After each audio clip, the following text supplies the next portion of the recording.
everyone. Welcome to Insouls Live. This is Antonio. This is episode number 5 with the inspirational educator, Bethany Younkers. I'm so stoked to have her on. Bethany is a high school special education teacher in West Philadelphia. She has a bachelor's of science in special education and a master's in public administration, nonprofit management. She's been teaching in the field of special education for the past 8 years and has served a variety of youth with neurological, emotional, and learning differences. Her passions lie, I love this part, her passions lie in creating and bringing engaging real-world experiences into the classroom to inspire students and help bridge the gap to transition the process from high school and post-secondary options. So important. Aside from teaching, she works volunteering at a nonprofit startup with her church. She loves to be outdoors and especially loves the delicious food in Philly. You can find her more after the interview on her blog at www.polkadotsofgratitude.com. Welcome to the show, Bethany. Hi.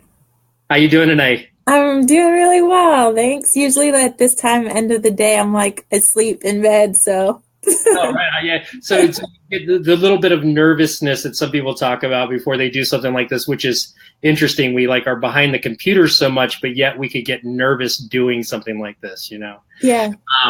Quick question for you. I thought about this, asking you this before we started. Was I read something on your Instagram about wearing loud clothing?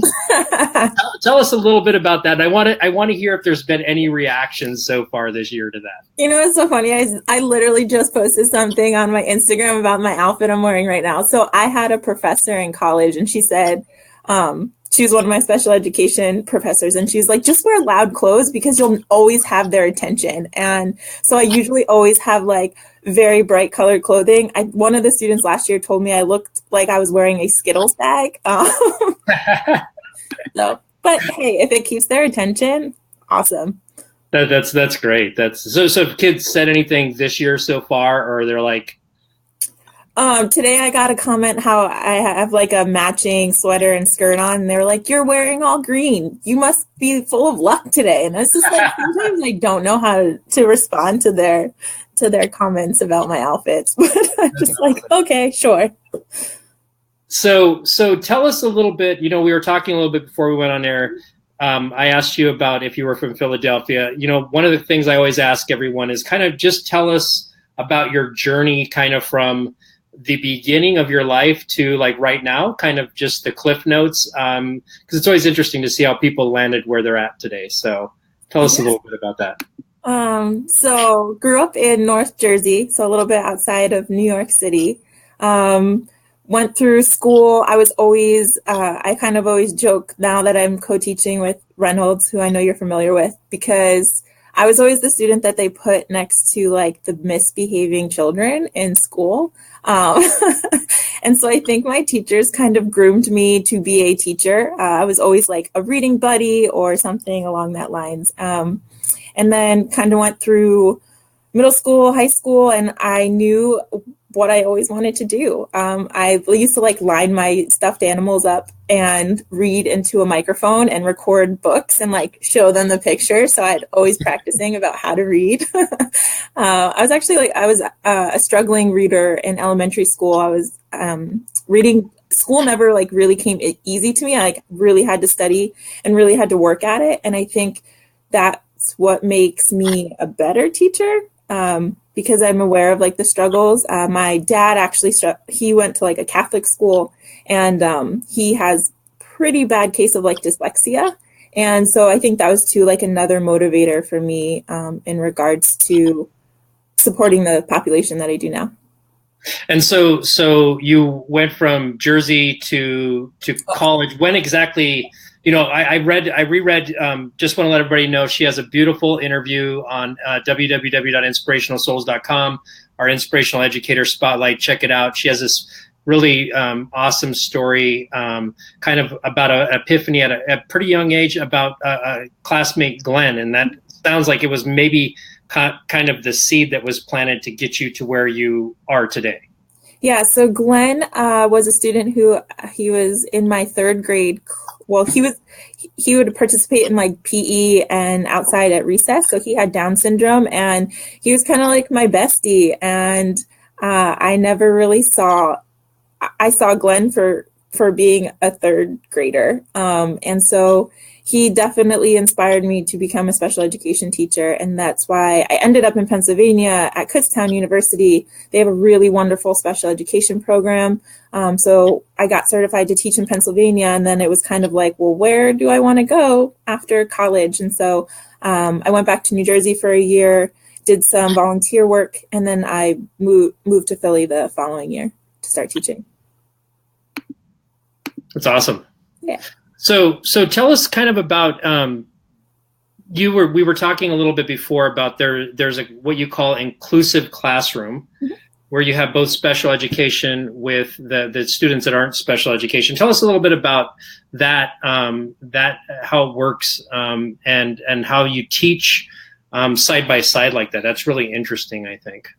Yeah, so there's like a full spectrum of special education services, and most, if not all, schools have some kind of continuation of services. And so least restrictive environment is going to be in a co-teaching placement. So you have a regular education teacher in the classroom and a special education teacher in the classroom. And then the populations of students usually mixed, right? So you have maybe 10 to 15 special education students and 10 to 15 regular education students. And kind of really important to have a relationship with your co-teacher. And ideally, you don't want the students to know who's the special education teacher and who's the regular education teacher. And I think it's really beneficial to have two teachers in a classroom.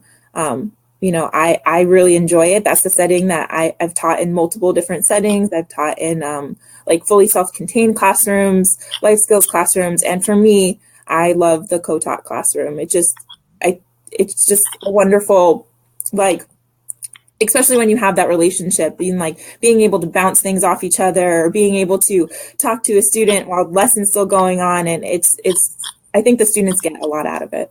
That's awesome. I like how it sounds, you say that they don't know who's who. And that's, so now, is there special training that you need versus, say, for instance, your co-teacher, or is it something that you're both privy to is training or education for special education?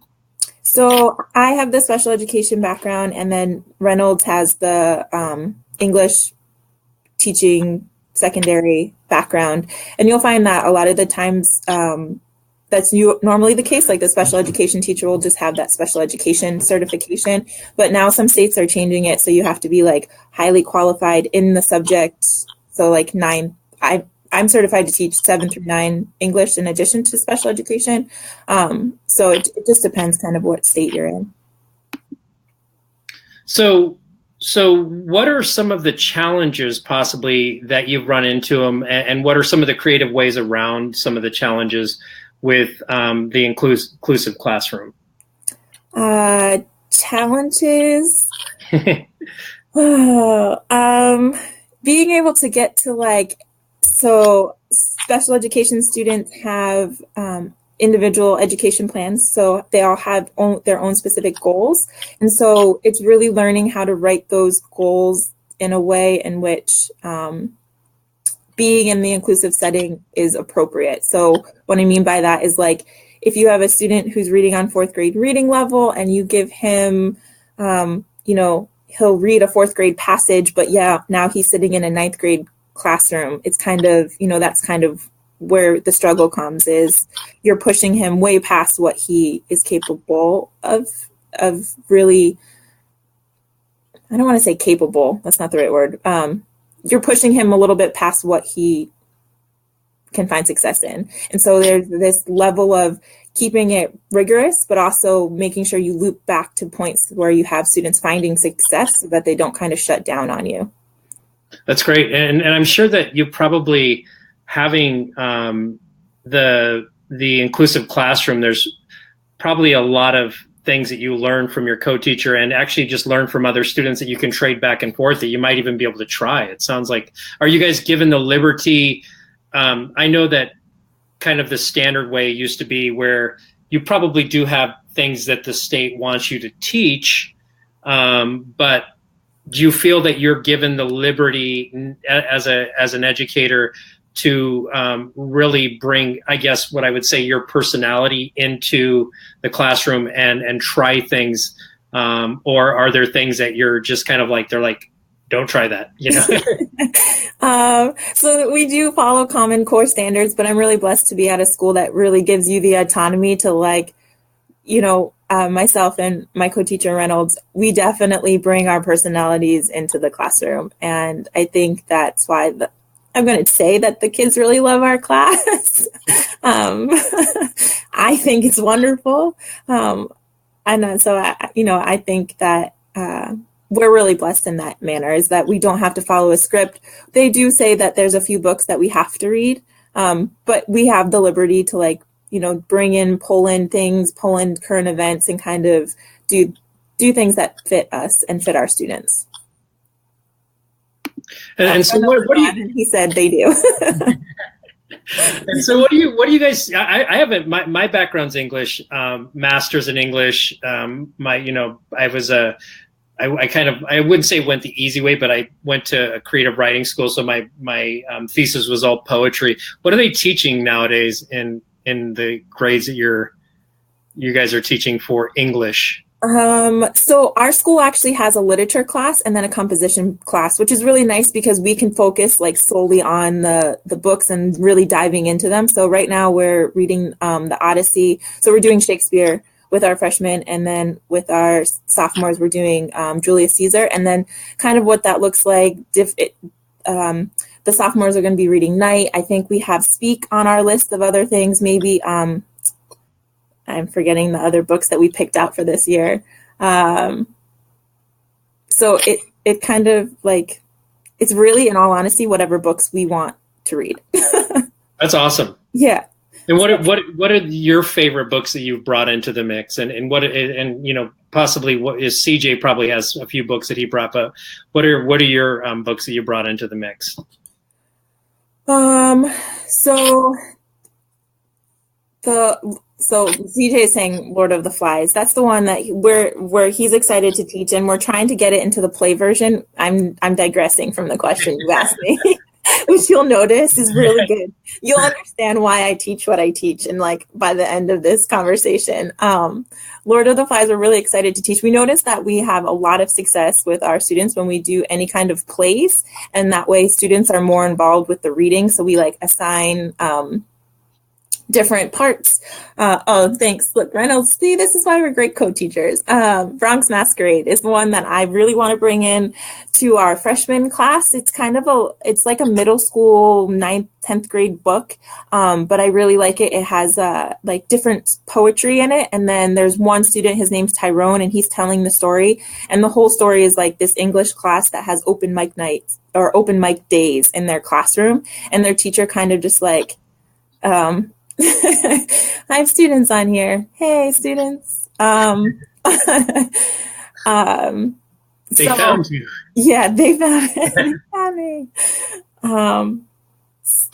Hi, Damon. So I'm excited to potentially bring that one in. And then something else we do in addition to that is we do, like, independent reading books, so that every Wednesday we have like a half day. Our students have a half day, and then we have professional development. And so I really love, what I love about independent reading is the students get to pick any book that they want. And so that's where I'm like, oh, well, I really like this book. Like, I just finished reading The Hate U Give. This is a really great book. And so, like, there's a few students who I was like, you'll like this book, because one of the reasons I became a teacher is so I can boss people around. Like, so, like, you're going to read this because I know you're going to like it. Yeah. And so, you know, that's awesome. And I'm glad that I think that I felt that we were, like, growing up in such a rigid, like, here's what you're going to read. And that's kind of it. And I'm glad that you guys have the liberty there. There's so much now. Do the students, do they have the influence kind of on what you bring in, say, for instance, with pop culture going on? I noticed there was another person that I noticed, and I think CJ might have done this too, bringing in, you know, hip hop or rap and comparing it to things, or bringing in lyrics from hip hop, or books that are going on nowadays. Is that you guys using, student suggestions nowadays? Yeah, I think so. There's another teacher on Instagram. His name's Hipster Teacher. He just did like a whole Kendrick Lamar lesson, I think, with his students. But yeah, so that's the really cool thing is if our students are into something, like we have one guy right now, last year, he was really into like Compton movie and like Eazy-E and all that. And now this year he's moved on to like Pablo Escobar. So Mr. Reynolds' book, we have like a budget and we can purchase books. And so he was able to like purchase some books about the story, like the life story of Pablo Escobar. And now, now his interests are moving towards like gangsters. So that there's another book called Whitey that's about like the notorious gangster. Yeah, Whitey Bulger, right? Yeah. So I mean, we have other students who like love. Get the kid into a business class, I think, so that he like takes that gangster attitude and channels it into entrepreneurship. Yeah, so. Yeah. And then we have some other guys who like we go from that to like students who like reading about whales and aquariums and things like that. So it's really cool to be able to do that for them. So I'm going to step back and just say, why do part of your intro was talking about bringing in real life experiences. We'll talk possibly a little bit about emotional intelligence, but kind of just bearing your soul. Why do you teach? And the students on right now can hear, your heart sing, basically. Why teach? I think there's a Martin Luther. I could be definitely getting this wrong. I think it's Martin Luther King. There's a quote like, I'm summarizing. I'm not going to be what I'm supposed to be until you are what you're supposed to be. And I think that's really neat is like, I get to go to work every single day. And although there's some days where I want to scream and pull my hair out and like have meltdowns, there's other days like you might not see like the work that you're putting in. It might not be rewarded right away, but a few years down the line, even the fact that there was a student on here just now, like, you get text messages and sometimes they bring you to tears and it's just like, this is why I do what I do.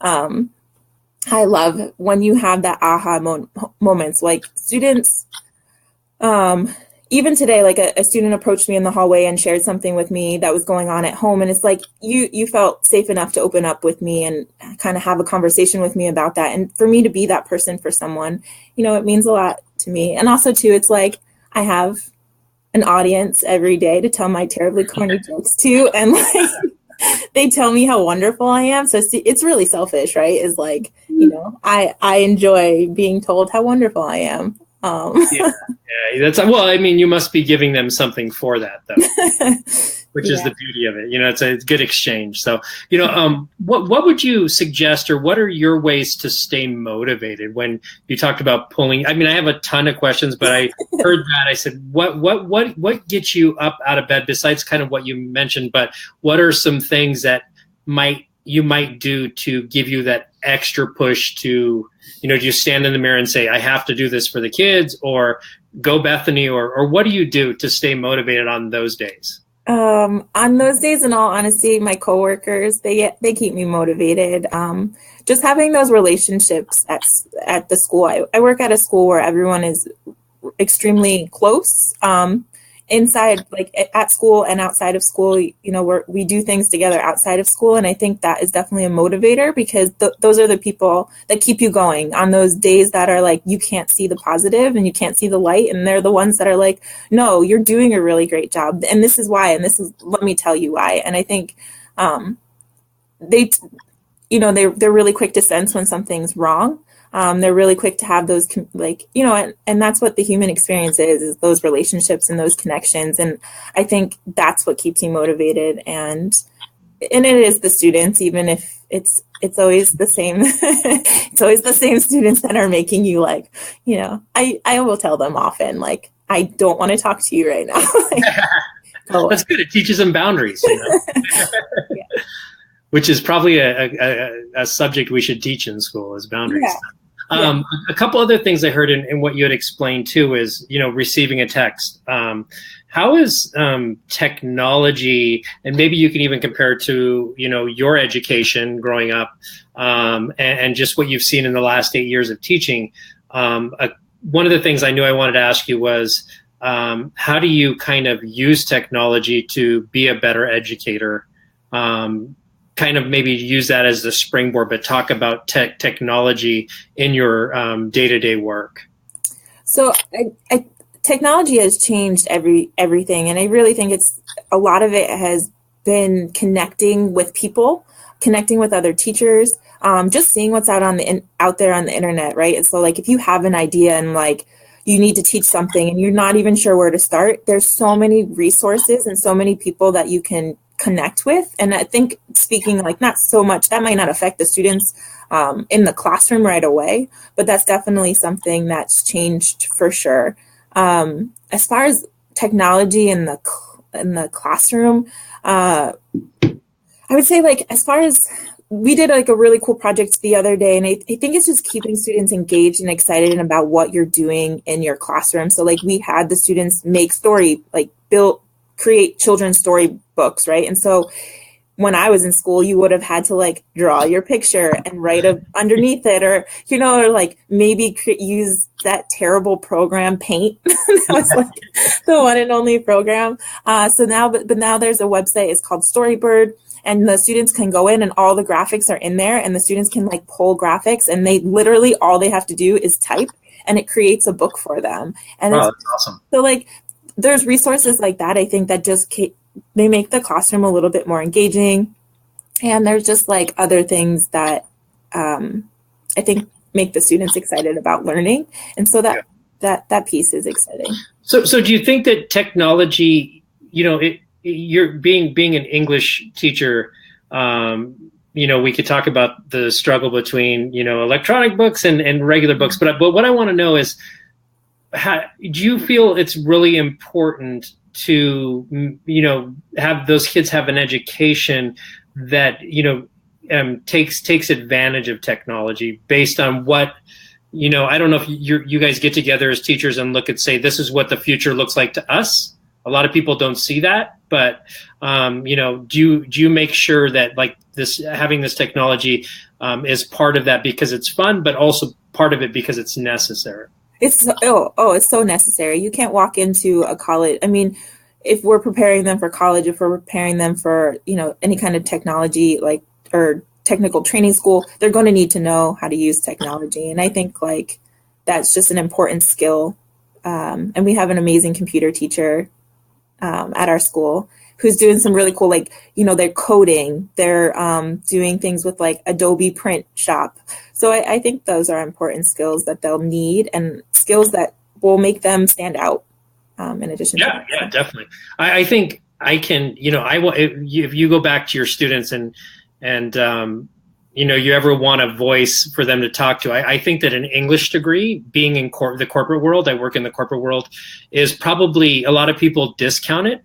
But if, having a good set of English skills, reading and writing, is probably the most important thing in the world because we communicate that way. Yeah. So let your students know that, some people are like, because I can go somewhere and possibly learn almost anything else. But if I know how to read and write and do that and learn the other things, then I'm ahead of a lot of other people, so. Yeah. And I think you speak to something really, like something else that is just huge is like, they can go on YouTube and figure out how to learn anything, right? So like, if you want to learn how to make a skateboard, like you can YouTube that. If you want to learn how to do something, all of that stuff is online. And so I think that's definitely is a game changer as well. So one of the things that you mentioned too, back in that, when you were talking earlier, is kind of about the relationships. I got something out of there about the relationships with the parents. Mm-hmm. And that's something that's really interesting to me, is what are you doing, you and your classroom and your co-teacher doing to I kind of look at it as like we could say a holy trinity, not in a non-religious way, but you guys, the parents, and then the student. How do you guys find synergy amongst those three, and maybe give some ideas or give some tips about what you feel you and your co-teacher are doing to be effective to communicate with the parents to advance your students' engagement and learning? Yeah, I don't think being a teacher works without like having the parent enrolled into what you're doing. And I know a lot of I think as a special education teacher, you kind of automatically build relationships with your families because you're in constant communication about what's going on or things that are happening. And so for me, it's just like if a student's acting up in class, I will sometimes literally pull them out into the hallway and call the parent on the phone and be like, this is what's happening right now. And then I hand the phone over to the student. And I think for the student to see that, oh, like, I'm not going to get away with anything because I see exactly what you're going to do. You're going to call my mom. And like, you have the students that as soon as you threaten, I'm going to call your mom. They go, I'm sorry. All right, I'll stop. Wow. And so really quick, do you have to kind of have custom relationships with, say for instance, if you're with 30 students, do you have custom, or 90 students, or however many classrooms that filter through you? Do you have custom relationships with a lot of the parents where parents are asking you things that they want to be aware of, or like when you have parent-teacher conferences? Because now that I think about it, it kind of blows my mind. That brings a whole other level of kind of, I guess, not craziness. That's the only word that comes to mind, but to the work you do. Yeah. And like, it's different for every teacher, but I feel like the most successful teachers will say, I am in constant communication with parents. And so that is a level of that you will sit in the afternoon sometimes for a half hour making those phone calls. But I'm not a parent, right? But the parents are really appreciative. Most are really appreciative that you reached out, even if it's something positive. It's not always bad. Like, hey, he's doing great. I give parents my cell phone number because texting for me throughout the school day is just easier. And so, it doesn't stop. Sometimes this is where you get into that like, the teacher, I'm always on teacher mode. Sometimes you do get phone calls, or you are on the phone with parents late at night because something happened and they want to talk about it. But for me, I don't have a family. Like it's me and my dog. So like it doesn't, I'm not inconvenienced by it. And so I don't really mind. And so another thing that you had asked what my co-teacher and I do. So something else we do like Friday reflections. And so the student has to reflect and be proactive about maybe something good they did this week, maybe something bad they did this week. And a lot of times too, that helps us see that there's students that went throughout the week without somebody calling them out on something good, that like something positive that they did. Or, sometimes you do have to have those conversations with students like, nope, you didn't do what you needed to do this week. And this is why your grade is. And so those go home to parents so parents can see what's going on in our classroom. And that's for freshmen. Might not be appropriate for like seniors to be carrying home a piece of paper that has to get signed by a parent. But like, for us, that works. Other teachers in our school use like Google Classroom. I know like there's tons of websites out there. Like Class Dojo is another one that elementary teachers really use. And that one's really great. It sends like real-time data to parents about how your student was doing, and students get like points, and there's little monsters, and there's some really great incentives that have popped up around that one resource, and it's all free. Well, it's awesome. Yeah, there's so many free apps online that. Do you keep your eye on the broader scope of education? As far as, is there a trend that are students smarter now? Is technology making them smarter now? Are we, anything like that I guess you could share with somebody who doesn't really know a lot about education? Because all we hear kind of is what is out there in the media. There's always a struggle somewhere with education or with, I came from the LA area before, and the LAUSD, there was a whole documentary about the struggles of that school district. So how do you feel things are in the world of education right now? As far as like technology goes, or just in the world of just in general, what's the temperature from where you stand? Because I kind of really quick to point out what you said in your interview and what you said before is that it doesn't kind of matter because you have such a no. I'm saying this from a positive standpoint because you have such a the opportunity to make it what you want to make it. So, go from there. Like, do you feel that things are in your classroom different, or based on where you've been before? Yeah, I think education is always going to be one of those things that everyone has an opinion on. And even with this last, all the stuff that was going on politically with this last election and the people that moved into power and kind of shifts that were made. At the end of the day, that stuff doesn't really, like you said, it doesn't affect the power that I have in my classroom. And so I think there are people that are making decisions at state levels that kind of either were never in the classroom and kind of don't have that connection and have lost that connection. A lot of things right now in education are really data driven, and not data driven in a positive way, like data driven in a sense of, can students take a test? So we have students who are taking tests and preparing to take a test, and then they get out of high school and they're not able to balance a check. I mean, that's old school, balance a checkbook, but like balance their bank account online.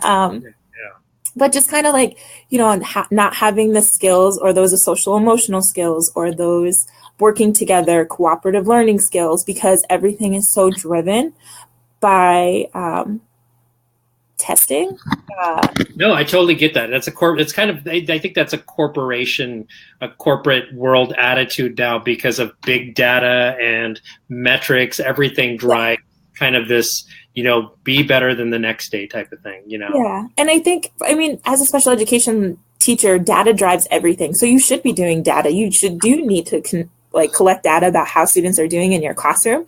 But I don't think whatever you're doing in a classroom should be making them better students. It's not to take a test. And so I'm really lucky to be at a school that their focus isn't so much on that. Unfortunately, it's a component of our school testing. Like, that's something that has to happen at the end of the day. But for us, Reynolds and I have the opportunity to bring anything we want to into our classroom. And I'm so grateful for that.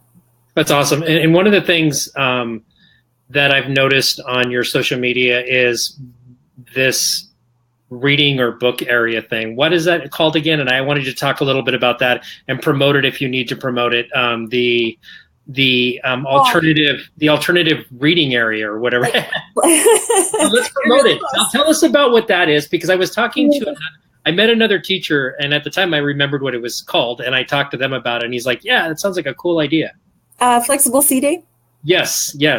So thanks for shouting us out. We have a Donors Choose project going on right now because we do have a lot of the students we're serving are battling with ADD or ADHD. So sitting in a regular desk is not ideal for them. So a lot of teachers, this is like another hot trending topic right now in teacher world, is flexible seating, and the idea that, like a Starbucks, think of that. When you walk into a Starbucks, we all have our favorite spot we go to. And so a student should be able to walk into, thanks, Chantal. A student should be able to walk into a classroom and find comfort in whether there's a seat or a beanbag chair or a table, or, kind of find success where they can fit that in the classroom and make that work. And a lot of teachers are going that way right now.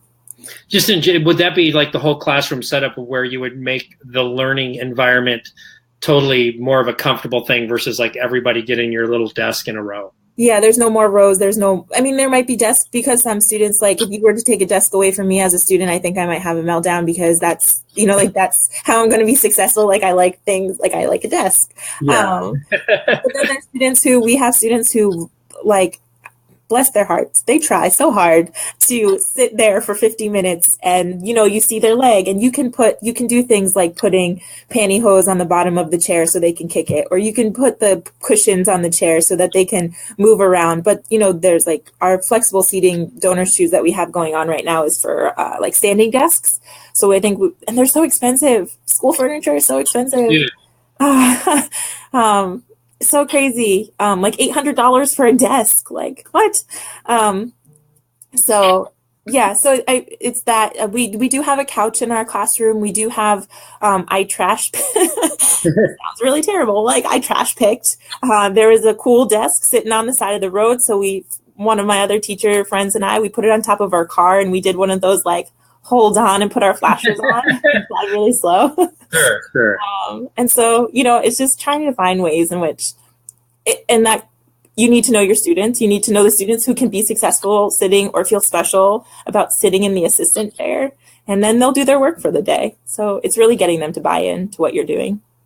That's awesome. And I've worked with schools in my corporation to donate things, and so I know the struggle that goes on. Yeah. So and have you had students give you feedback on the flexible seating, or has it been pretty popular? They all want to sit in the assistant chair that I trash picked. So the more things we could today, we do like a journal entry more. That's normally like they're due now. Before we do vocab, and then we have a journal entry. And today we post them. We did an Instagram contest for McGraw-Hill a few weeks ago, and I won $500, and my co-teacher won $500. So we have $1,000 right now to Amazon. And so we posed to the kids, like, if there was anything you could want, and you could buy it off of Amazon, what would you get for our classroom? And we got some out there ideas, like everyone should get a fancy black pen, to the students asking for more flexible seating and more technology. And we were like, well, it's only $1,000. So this is where you need to understand how much something costs versus how much, we actually have. So yeah. You get everybody in the computer room to search Craigslist, and then you can get your $1,000 to go much further. So with that, then I guess one of the things is this flexible seating sounds like it's a way to also get the students to open their mind, and sometimes when you're met with adversity, where the students, something comes up like a Shakespeare, I think that there's probably some people are like, why are we reading this? What are some ways or some things that you can offer to other teachers who might struggle with this, that you feel have worked for you and your co-teacher to just even get kids into the mindset of having an open mind of why we're doing this? Yeah. It's really funny. You had said previously about, having two teachers in a classroom, you learn a lot from your teacher, your co-teacher. And something I definitely learned a lot from Mr. Reynolds is connecting to kids. So today we're reading Shakespeare, and something happened. I don't remember, but he related it to something that Kevin Durant did in regards to creating fake Instagram accounts and making it building himself up. And all the kids immediately, that was a connection that was made for them. So I think whether it's through video, through music, through movies, finding ways and kind of points of entry into the student and connecting to what they understand, and then being well, this is like that because, and kind of helping them see it. And also too is that relationship piece. The sophomores that I have this year with Mr. Reynolds, we had last year as freshmen, and the things that we can ask them to do, like today, thunder, we needed the sound of thunder. And so one of the students was we gave him a microphone and we were make thunder noises. And that's what he did. I don't know if any other 10th grade student might be willing to do that, but they're really open to what we are asking of them because they know that we care about them, and they know that whatever, we told them this is going to be the best year ever and that we're the best teachers. And so they believe it. I don't know if we're the best teachers ever, but I know Reynolds is a phenomenal teacher, and so I think it really is that relationship piece is they'll do whatever we ask them to do now. And yeah, and we can see the differences when you're teaching freshmen versus when you're teaching the sophomores. The freshmen are really, they're still trying to figure out who they are. They're still trying to look cool. And it's no one's going to be cool in here. Let me tell you that right now. So with that really quick, what it's, I love that. It's what do you feel, I'm giving you the opportunity to talk about, and I think you talked about it in your interview or your spotlight about what do you feel is something important that we should see more of from educators being taught in the classroom? Wait, I'm sorry. Say it again. What would you like to be seen taught? Oh, Yeah, exactly. This is your platform. What would you like to teach if you had a free for all? I would want being vegan. We're all going to learn about being vegan. No, I really think like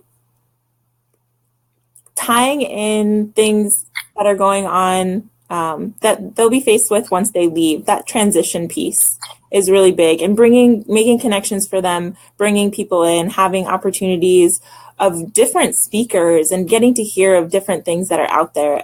When you teach in a city, a lot of times students sometimes haven't left that city. They don't have a lot of exposure to things. So I love the idea of just having the freedom to bring anyone and everyone into my classroom so my students can hear from comic book writers, so they can hear from musicians, so they can hear from, a bank teller. I mean, you never know when something is going to pop up for one kid and be like, oh, I really like that. Or I really want to find out more information about that. That's awesome. And do you get kids asking you for like life advice around career and things like, you seeing more kids like kind of going like honing in on what they want to do, or is it still kind of like, we're wandering around, eventually we'll figure this out? So sometimes I feel like a dream crusher, and not in the sense of like, I know I sound so mean. Not in the sense of like, I'm not telling you can't do anything you don't want to do, but you have kids who weigh like 80 pounds and they're like, I'm going to be in the NFL. No, you're not. Or I'm going to go to the NBA. And a lot of them come in with that idea. And once again, it goes to them. That's their world. That's what they know. And so when you do have, like, we had one of my friends came in a few weeks ago, and he writes comic books, and he brought in, he kind of drew on the board for them, and he brought in pieces of his comic book. And a student came up to me afterwards and was like, I'm so inspired. Like, I want to do that. And I was like, yes, winning, like that. That's what I want, because beforehand, you may not have known what it took to make a comic book, or that it's going to take 7 hours to color one page on, on the computer for a comic book page. So I think things like that. That's awesome. And what about just life skills? Like you said before, you were talking about finance. Do schools teach any of that stuff really more than like accounting? I think I took accounting, and back then I remember I was taking typewriting with an actual typewriter. I think I had keyboarding. So literally all you did was copy like A, S, D, F, like that keyboard. So we do have like at school, we have electives. And so, there is like a financial course. Not all the students will take it. And I think it is kind of worked into the curriculum for some of the math classes. Like once the kids are like juniors and seniors, but you definitely have kids coming back who are now in college, and they're coming back to the school to kind of talk about their experience. And that's something else I think our school does really well, is we keep in touch with kind of our kids once they leave us. And so we have like an alum coordinator, and she's fabulous and wonderful, and answers her phone at all hours of the night, because students don't know how to do stuff. They don't know how to handle like their financial aid, or they don't know, something happened with a class or a professor. And so I think, no, we don't teach it, but I think we're getting better. And I think it's just figuring out what those gaps are, and then how do you fill that in addition to meeting your requirements for whatever content you're teaching. And with that, before we transition a little bit more to a few personal things about you, why do you think education is important? And I'm sure, and I was like, why do I have to learn this, or why do I have to do this? But I'm talking about kind of that philosophical, now that that you've been teaching, you've been a student yourself, with your current wisdom, why is education so important for us as humans? Yeah, and I think I think it's important to stress, although I'm a huge component, obviously college is important, and for a lot of students it's a way out of what their norm is, what their world is. And so I think for in that sense, it's a freedom, right? It's access, it's power, and it's being able to change your story. And I think that's huge. But I think too, when people think education, like education just isn't going to college and getting your 4-year degree. Like education is, watching YouTube. Education is reading. Education is bettering yourself. And I think it just makes you open up and connect with people, and kind of opens your mind. But particularly from my students, speaking to like the population, education is a way out, and education is definitely a way to change the story that we have placed on a lot of students. Yeah. That's awesome, and it's a great answer. And I was asking people before with some of the other interviews, and I kind of want to go back and take the idea of with a lot of the inspirational interviews I've done with the different themes, the vegans, the artists, and ask people, how can your particular field bring about world peace? But I think you kind of hit it on the head. And not speaking for you, you can, add on to this, but with education, gets people to have an open mind and think differently and think more, think more deeper into things. So, yeah, it makes it not just about you. It makes it about how do you make a difference for someone else, and ultimately seeing that when you're making a difference for someone else, all your problems are solved. Well, all your problems are solved. There you go. So with that, stepping into, it's funny meeting people, and then, it's interesting. It's how you kind of do something, and then people you're kind of attracted, that people, they come together, just have common bonds, and you don't even know it. So we also spotlight vegans. I know you're a vegan. Tell us a little bit transitioning from education to veganism, but you can also talk about a little bit of if you talk to your students about veganism, and is it something possibly important to talk to them about? But tell me a little bit about your vegan journey, what that looked like from, I guess, meat eater to vegan. Yeah. So in high school, I babysat for a family who was a vegan family. And I was like, I love you guys, adopt me. And so I kind of transitioned to cutting meat out and vegetarian. And I was like, I'm going to save all the animals and do, world peace, all that. And then college, I continued to be a vegetarian. And then, it's just naturally you start to, like you just said, you connect with people, you start to learn things. And so I think I just started realizing where milk from the ice cream, because I was still eating like cheese and ice cream and things that had milk in them. And so it was slowly just like a progression of giving things up. And then I think 4 or 5 years ago, I don't even remember at this point, my sister and her husband went vegan, and I was like, hey, the last thing I'm eating is cheese, and that's super easy. I'm just going to give that up. And that's what everyone says, right? Is like, that's the last thing. Like, how do I live without cheese? And so that was kind of what being vegan kind of looked like for me. I dabbled with like, I'm going to try to be a raw foodist. And then I was like, that's really hard. So I really like bread. So do you, is this something your students are aware of, and are they interested in it, or do you talk about it, or bring in vegan treats? So I do, we have Dottie's Donuts in Philly, and I brought vegan donuts the other day to a bunch of teachers who were having a bad day, and the kids were like, ew, vegan donuts. And then they're really curious. And I think they're like, well, if you don't eat, the questions that all vegans get, well, what do you eat? And so now there's one student in particular who learned I was a vegan a few days ago. And every day since finding out I was vegan, he goes, well, what did you eat for dinner last night? What did you eat for dinner last night?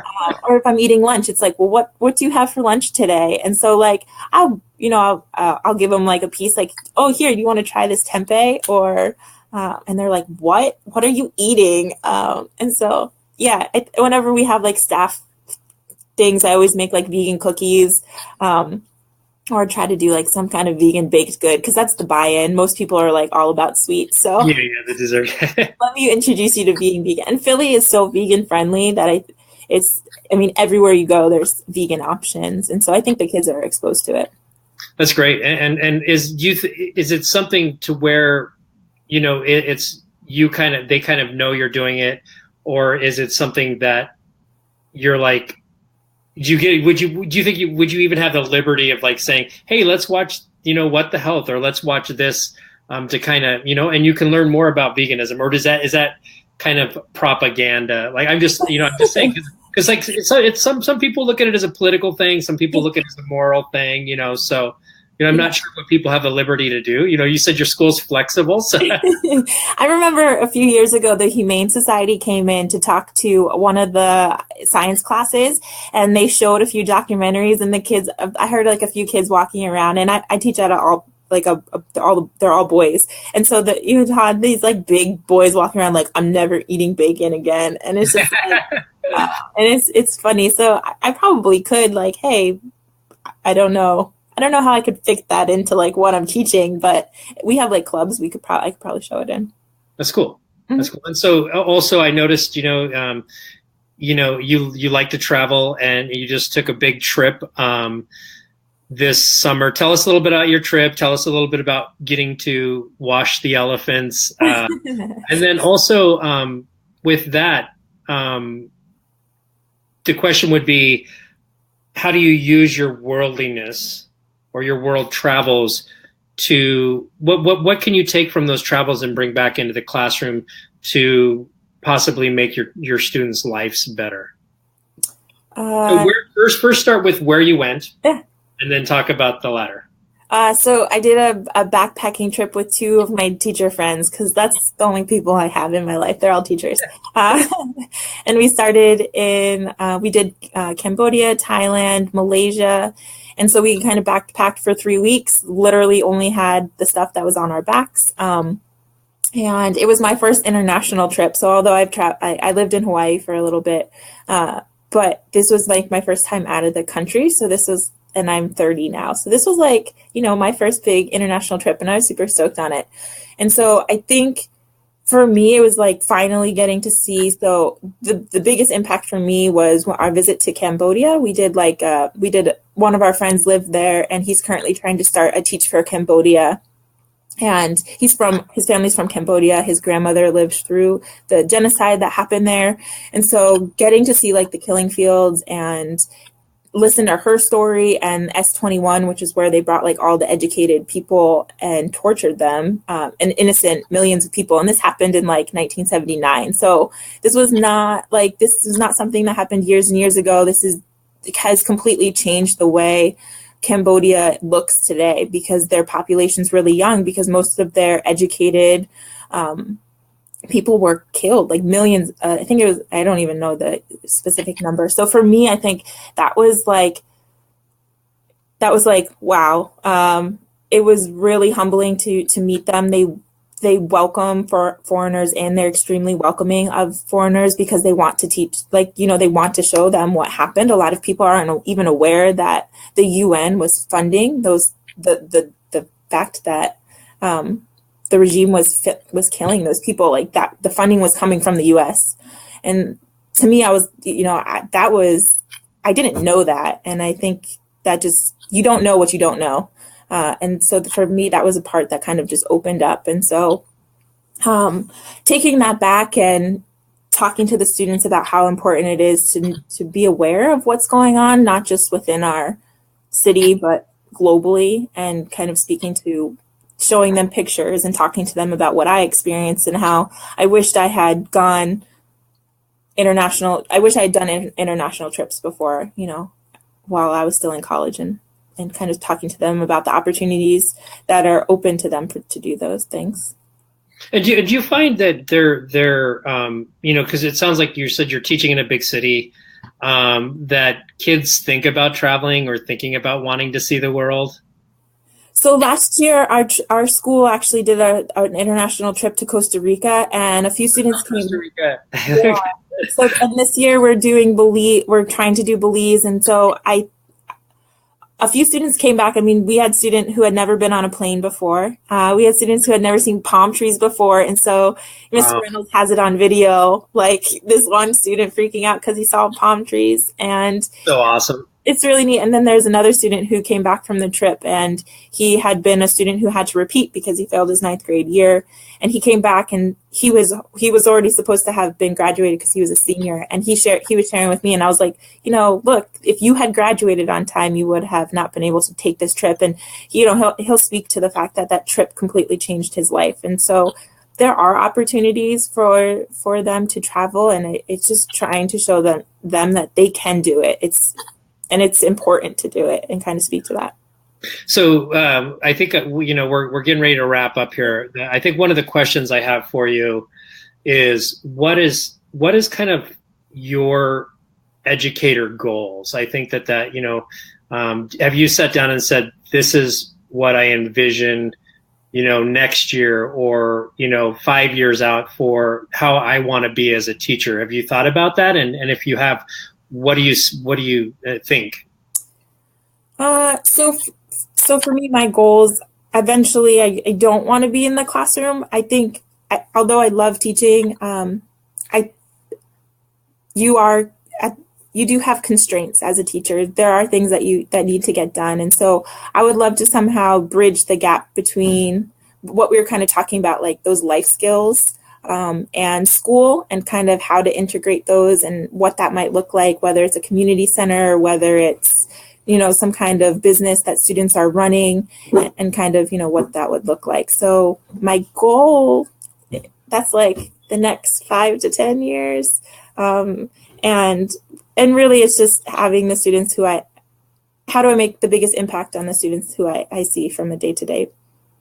And that changes year to year with my students. So I should probably write down more specific goals. That's right. No, that's great. I mean, I think just even having them out there, because you have that nonprofit background, you do volunteer work, give you an opportunity now for some shout outs.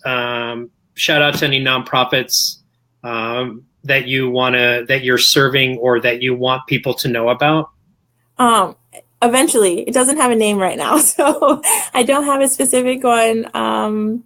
So I don't have like any specific one right now to shout out. No, that's good. So what about your favorite vegan place in Philly? Oh, okay. If you come to Philly, you definitely have to go to Daddy's Donuts. That's the Blackbird Pizzeria. This is all like junk food, vegan food. Hip City Veg, and then of course Veg is here, and Veg is like rated #1 vegan restaurant in the country. Oh wow!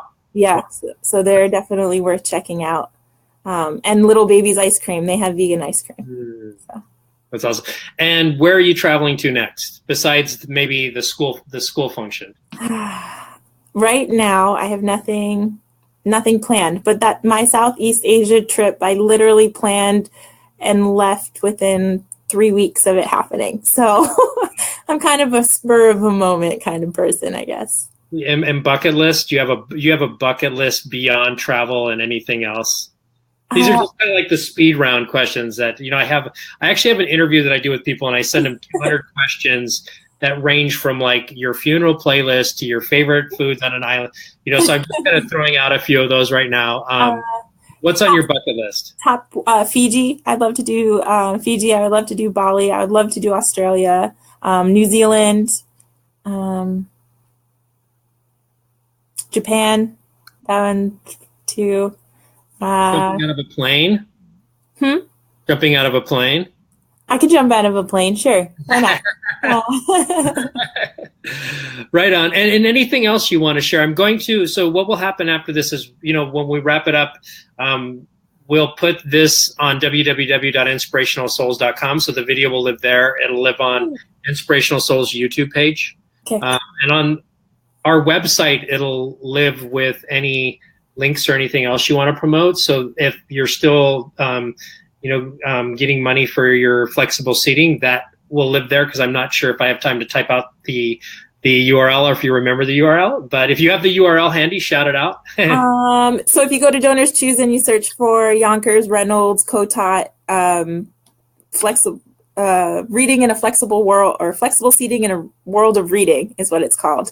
So you can donate to us there. It's our Donors Choose project we have going on. And then you can follow me on Instagram. Kind of last request, if you are in and around the Philadelphia area and you would want to come talk to my students, and or even if you have further questions for me and you just want to connect, I love meeting new people. I love talking to new people. I could talk about special education for hours. I could talk about education forever. So I'm happy to connect with anyone who has further questions. Oh, and Instagram, you can find me on Instagram or Polka Dots of Gratitude. Twitter is Dots of Gratitude, and my blog is polkadotsofgratitude.com. We'll put all those with the video. The video will live here also on this Facebook page. Man, I had more questions, and we could have probably went on tangents, and I really appreciate your time. Congratulations, too, on the money you guys have won. Thanks. I think that's so awesome.